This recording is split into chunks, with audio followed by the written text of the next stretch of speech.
Greetings to everyone out there in the NoDQ galaxy. Welcome to NoDQ video here on NoDQ.com and the YouTube channel, youtube.com/AaronRiftNoDQ. We have Money in the Bank weekend, just 1 week away. We have NXT TakeOver Chicago 2, as well as the Money in the Bank pay-per-view. I will be there in Chicago for those events. There will be a special meetup over at NoDQ.com/Chicago. That's where you can find more details on that meetup. Now, with that being said, let's get down to your questions. First one today comes from Garrett Mills. If Shawn Michaels ever has one more match, who would make a better opponent? AJ Styles, Daniel Bryan, or Seth Rollins? Great question. Now, I feel the odds of Shawn Michaels coming back are very slim. I know Shawn recently did an interview and he stated that he is not completely ruling out one more match, but I sense that he's done. The fact that he recently cut his hair, to me that's like a symbolic end, where Shawn Michaels has finally come into terms that he's retired. He's not the Heartbreak Kid anymore. And there were other opportunities for him to come out of retirement. Look back at 2013.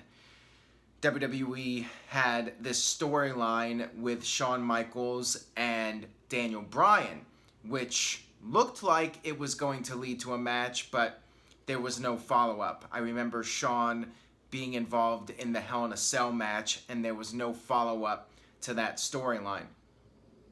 And then last year, January 2017, there was the big rumor, of course, about AJ Styles and Shawn Michaels in the Alamo Dome.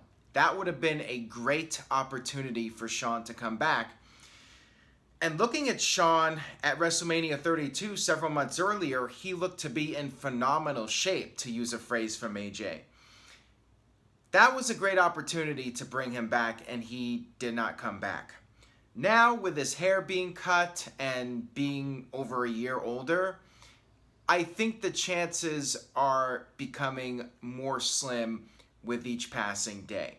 Now, to answer your question, which of those three would be the best choice? If Shawn Michaels is coming back for one match, one off, I think Michaels might have mentioned something about maybe wanting to be in a DX reunion match, which would make sense if he wants to keep his physical involvement limited. But if he's going to come back and do one more match, I would like to see it be against AJ Styles. I think that would be my top choice. But then again, I think the best opportunity already came and gone. Same thing with Daniel Bryan. And Seth Rollins could be a really good match, but I think I would go with AJ or Bryan before Rollins. Just my take on it, my own personal opinion. I think that there would be a little bit more value, but Seth Rollins and Michaels would be an awesome match as well. And I think any of those matches would be really good, even if it's not the Shawn Michaels of yesterday. I still think it would be a really fun match to watch. Got this one here from SCW Wrestling Channel. Hey Aaron, a lot of rumors are suggesting that WWE is interested in signing Eli Drake. How would you feel he would fare in WWE or NXT if he was to join? I feel he is okay in the ring, but believe his charisma and promos could make him a big star. I think WWE should sign him. I feel like Impact Wrestling has something with him, but with most of the guys in Impact Wrestling, they just don't know how to market their talent. Eli Drake is a great promo, and I even said this in 2015 during his early part of his TNA run. I thought that he was standing out to me back then with his promos, and I felt like he can be a big star in TNA, and he did end up becoming world champion, but unfortunately, being a big star in TNA doesn't really say much. I think there is potential for him in WWE. Yeah, he was there in developmental for several years, but he seemed to have found himself in TNA just like EC3 did, and really he was really able to get better at his craft. I think WWE should pick him up, and most likely he would be doing what EC3 is doing. He would go through NXT first and then go to the main roster and hopefully find a place to fit in. Because right now a lot of guys are struggling to make a name for themselves on the main roster. It is what it is. Got this one here from Alex Suggs. After John Cena's interview comments, how would you feel about John Cena facing Velveteen Dream at NXT TakeOver Brooklyn? I see no downside to this at all. Cena is a big name who could get casual fans to watch the show, thus making them NXT fans. Your thoughts? I actually love this idea. I think WWE should do it just to change things up. I'm always a fan of WWE doing things different and shaking things up a little bit. John Cena going to NXT, I think, would be really fun to watch, to see how the crowd would react to John Cena in NXT. They would maybe be angry about it, but that's what would make it more entertaining as a viewer, to see those fans getting angry, saying John Cena shouldn't be here, he's going to bury these guys, and he doesn't belong here, we don't want him. I think it would make for a really fun atmosphere if John Cena showed up on an NXT show. I like it. Or even John Cena versus EC3 at a TakeOver pay-per-view. Why not? Cesaro did matches in NXT. Tyson Kidd did matches in NXT. Why not John Cena? Why not use Cena to elevate NXT and just shake things up a little bit, just to do something different?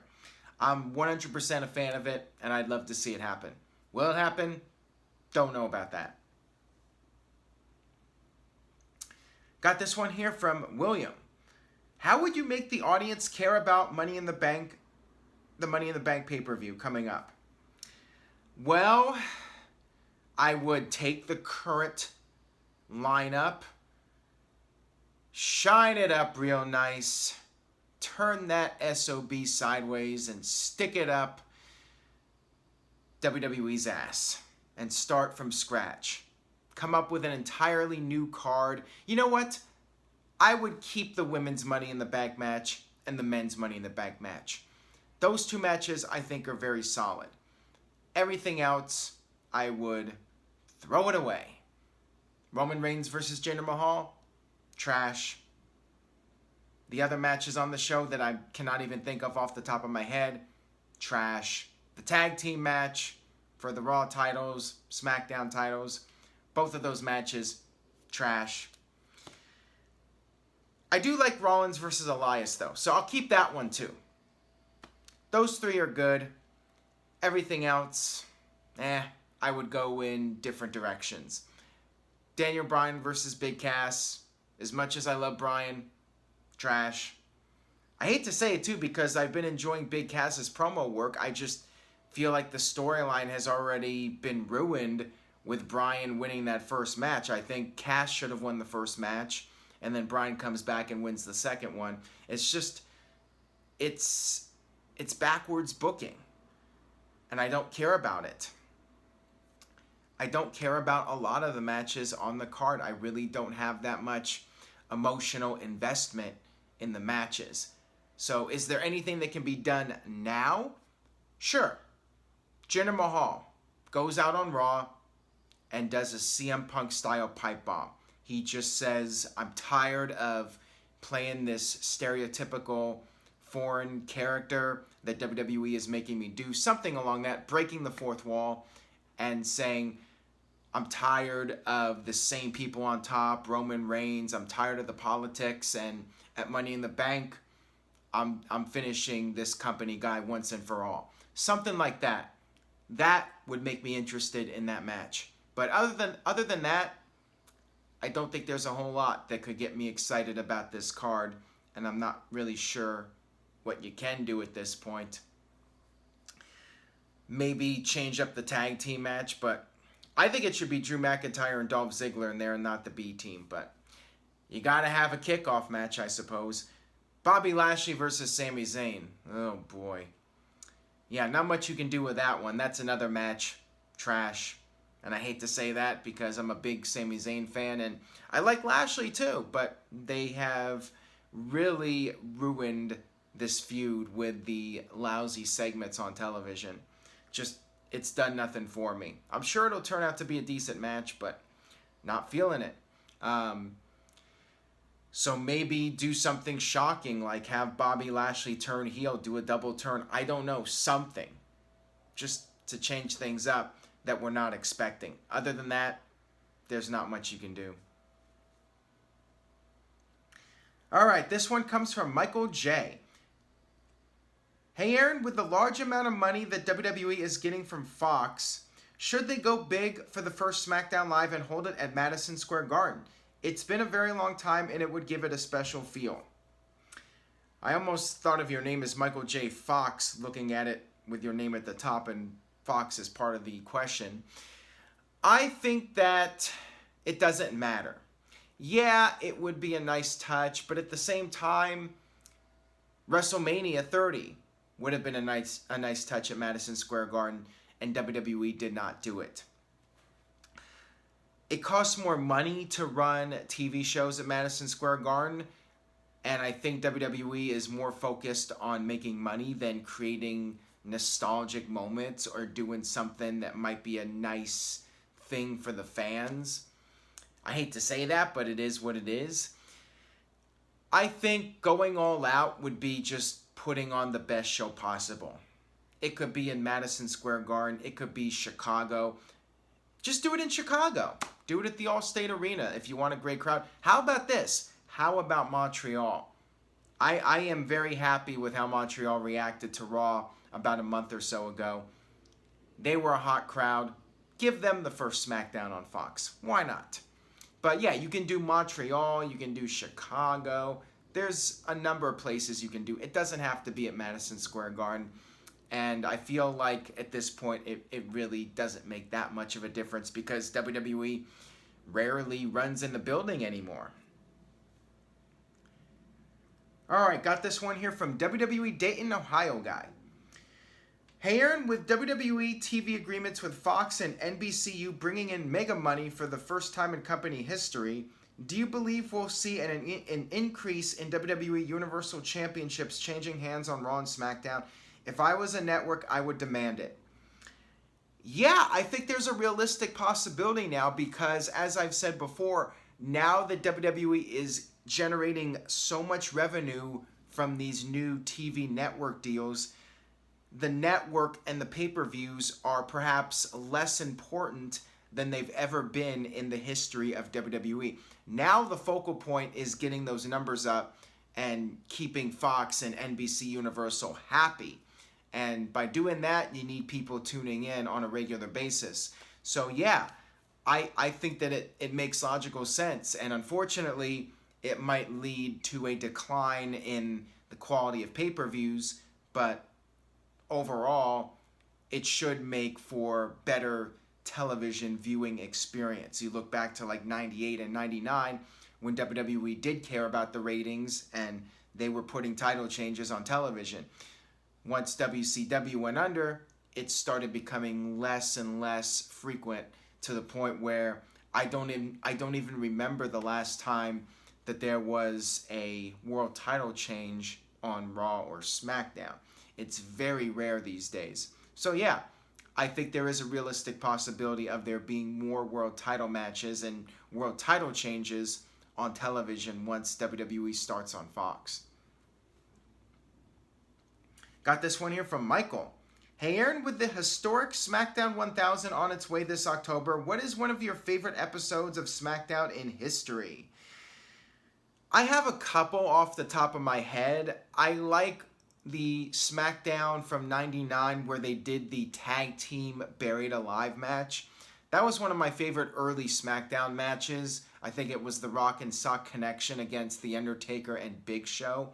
I also like the SmackDown where Vince forced Triple H to compete in something like 5 matches on one show. It was a novelty concept. Obviously, doing that every week would not work, but that one week in that storyline of forcing Triple H to be in a boiler room brawl and doing a choke slam match with the Big Show and a no holds barred match and a Brahma bull rope match with The Rock. I enjoyed that SmackDown.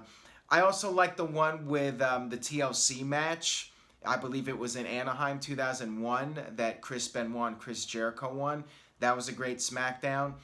More recently, probably the SmackDown where I believe it was Team Hell No and Randy Orton beat The Shield, and it was The Shield's first official loss. And I thought that that was cool that they actually did that on SmackDown. That was a big deal, and to me that was one of the last really memorable things that happened on SmackDown. I also liked some of the 2016 SmackDowns, before the show went to crap again. I do like that episode where Dean Ambrose helped James Ellsworth defeat AJ Styles. I know a lot of people didn't like it, but I enjoyed that show, and when the Headbangers came back, and there were some good moments around that time that made SmackDown Live fun at first, and now it's still good, but it really hit its peak. It had a couple of peaks. 2002, 2003 with Paul Heyman helping put the shows together, and then again in 2016. 2003, that Iron Man match, Brock Lesnar and Kurt Angle, that's another one. And then 2003 when the ring broke with Brock Lesnar and the Big Show, that's another one. And my computer agrees with me. Got this one here from Kyle Allen.